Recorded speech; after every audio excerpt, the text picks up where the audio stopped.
I feel like we're finally at the point with iPhone filmmaking where it is what was kind of originally promised to us. The possibilities and what you can achieve with a phone now is honestly incredible. And I've definitely gone the route of using my phone over cameras at certain points in time. They definitely have their strengths, definitely have their weaknesses, but man, iPhones are getting crazy good at shooting videos. So let's talk about it. So you've probably heard other people mention the Blackmagic camera app, and this thing is a game changer. I've tried a bunch of other ones too, but I've found the Blackmagic camera app the easiest to work with and just the most consistent in the color grading process. The color grading is really what's going to separate your images from someone who's just shooting on their iPhone normally.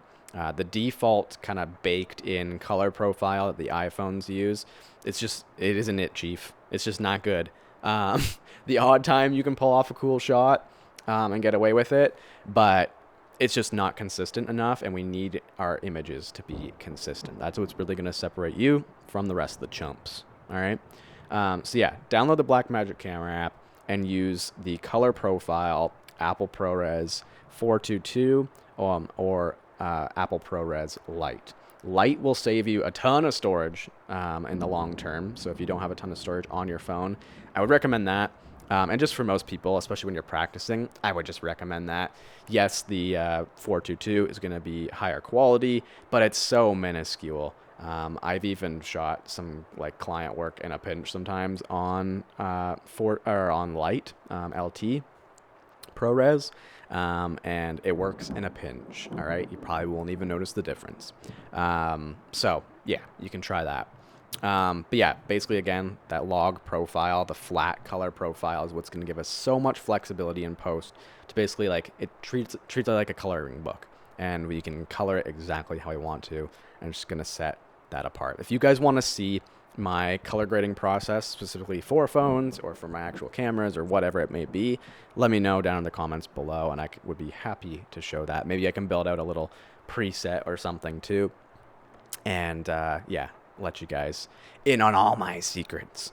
But yeah, it's definitely a bit of a game changer. The other thing that's really cool with the phones now is they got the 3 lenses built into them. I feel like the thing that was really limiting them in the past was the just like one lens, the standard lens, the wide angle, the 24 millimeter. But now that we've got all 3, you can really switch up your shots quite easily and add a lot of diversity to like an edit, get nice and tight with the telephoto. I've got the iPhone 16 Pro Max. That's a mouthful. But I use like the 5 times zoom a fair amount. Makes for some really good shots.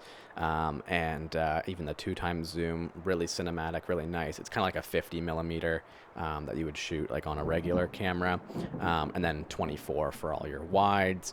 And then the odd time I'll like attach my phone to something and use like the wide angle or something like that. I don't use the wide angle a ton, but you can get creative with it, doing some cool macro shots, some crazy swivels and different things, getting a little fancy with it. So yeah, all the lenses, like, yeah, it's 4 lenses, I guess. Very, very useful. So that definitely is a game changer. But yeah, like I'm at the point now where when I travel or something that's like super duper quick for a client or whatever, like I'll just shoot that on my phone. Like it looks good enough. It's really crazy. There's definitely something to be said for like pulling up and having a lot of gear, being really impressive for the client. Obviously, you need to still set up lights and different things. And cinema cameras and all that, like there's still a place for it. Absolutely. I will never shoot like a documentary on an iPhone. Not yet, at least. I better say not ever. I better not say not ever. But yeah, there's definitely still a time and a place to use different camera equipment, but it's just a different tool and can be very, very useful. And especially with the color grading potential in something like DaVinci Resolve, man, it's pretty incredible. So yeah, if you guys want to see an in-depth tutorial on how I color grade phone footage, let me know. But yeah, hopefully this will just give you kind of an insight into how I shoot with my phone a little bit And I know I didn't get super in depth into it, but this was kind of an overview. Just, man, like, phones really are getting good, and it's definitely a viable option for you, especially if you're starting. Especially if you're starting. But yeah, that's pretty much it, you guys. We'll see you in the next one. Later.